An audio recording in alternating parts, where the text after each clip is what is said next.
look, I think really important, and I deliberately started the show with those 3 stories this morning, and I think all good running into David Seymour. We have to have a discussion about the place of the treaty and race and how we relate to each other. And I believe we've just got to weed out these people who are ideologically wedded to this critical race theory that all white people are bad and colonialism was all bad. And that's what Kylie Quince is clearly into. That's clearly what the Maori Party is into, and it's madness, and it's destructive, and it's bad for our society. You know, if you've listened in the last 2 years to the platform, that I am often loath to talk about American politics, and particularly Donald Trump, for the reason that I don't get to vote in American elections, and the people who come to power as a result do not govern me or pass laws that are applicable in New Zealand. And I also think many people have what I call Trump derangement syndrome, which is an unhealthy and obsessive interest in every fart and belch in American politics, and it's kind of boring. But there is a presidential election coming up.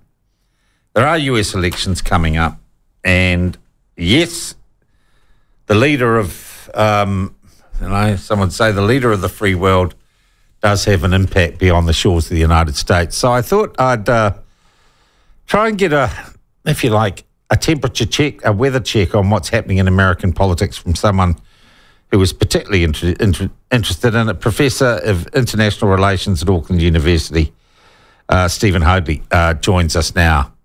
Stephen, thank you for giving me my fix, my update on American politics so that I don't have to read about it on Twitter. Good morning, Sean. Well, I'll try not to be either boring or obsessive. So, yeah. All right. Look, firstly, I really want to go back to basics on this, if you don't mind. And it's as if Sure. I'm never on Twitter at all. When are the presidential elections? In November. I believe the date is the 8th of November. Okay, the 8th of November. And it will, as always, we can assume, be a race between the Democratic candidate and the Republican candidate, right? That's correct. There are third-party candidates in the race. Robert Kennedy Jr., for example, is polling at about 8%. We don't expect him to win, but on occasion, the third-party candidate can draw votes away from one of the other two and change the results. So we do have to keep an eye on Robert Kennedy Jr. All right. Are the candidates for the Democrats and the Republicans decided yet, or presumed to be? They are not. The media, of course, I think they know who they are, but until the conventions, the party conventions are held in August, officially, they are only prospective candidates. Once the parties have their national conferences, they will officially become candidates. All right. What is the thinking at the moment suggesting as to who, and I see I'm trying to be completely neutral and unwhack jobby here, who is likely to be the candidates for the respective main parties? I think you and I know, Sean, it'll be Donald Trump for the Republicans and Joe Biden for the Democrats. Now, Joe Biden has made it fairly clear that Kamala Harris, his current vice president, will continue to be the candidate on that ticket. But on the Republican side, it's wide open, and Trump has not yet anointed a possible vice presidential candidate. So that's. But he is going to get the nomination for the Republicans? Oh, yes. Oh, yes. As sure as the sun comes up every morning, he will be the candidate. All right. And there is nothing legal action-wise at the moment that would prevent him legally from standing for another term as president? Well, look, one of the anomalies of the Constitution is that no federal officer can hold office if they're convicted of a felony. It does not apply to the president. He's the one exception in all of that huge federal government that is immune from disqualification. So he could be the president from inside the big house rather than the White House, Stephen. That is one of the weird things about American politics, Sean. You've got it. Wow. Wow. So, look, let's just get back, and I know I'm in danger of getting into, Cliff from Cheers boring us to death at the end of the bar here.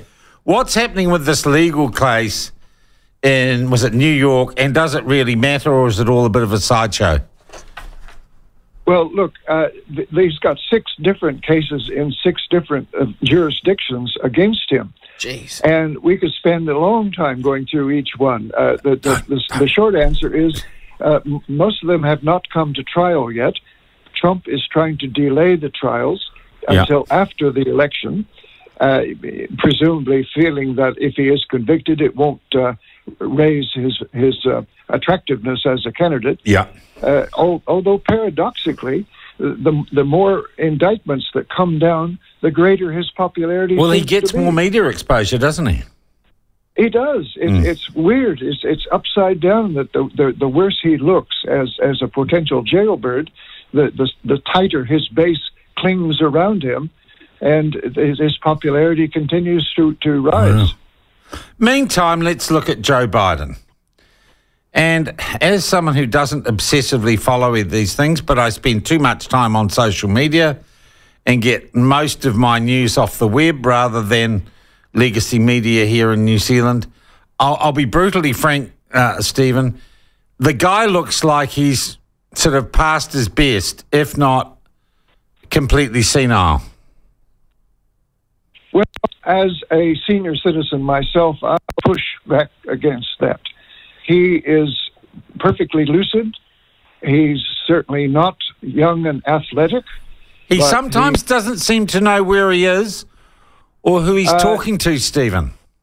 That's media selectivity. Media will pull out one or two little lapses. Would you like to be responsible for everything you do over a 24-hour period? And if it were cherry-picked, well, now it won't be personal, but we all have small lapses and make small mistakes, and the media can amplify that. I think that Biden is a victim of media sensationalism. Has there been any medical examination of him, any certification of his fitness to govern? Yes. Yeah. Oh, yes. Yeah, he's gone through dozens of medical checks throughout his career, and that will be top of the agenda. He will issue publicly a medical report at some point in the campaign in which the doctors at Walter Reed Hospital, one of the leading hospitals in the U.S., will certify he is compos mentis and physically fit and able to do the job. Yeah. Remember, he's got dozens, if not hundreds, of advisors all around him. He's not carrying the entire weight of the United States on his frail shoulders. He just has to make good decisions, and if he gets good advice from good advisors, he's perfectly capable of carrying on.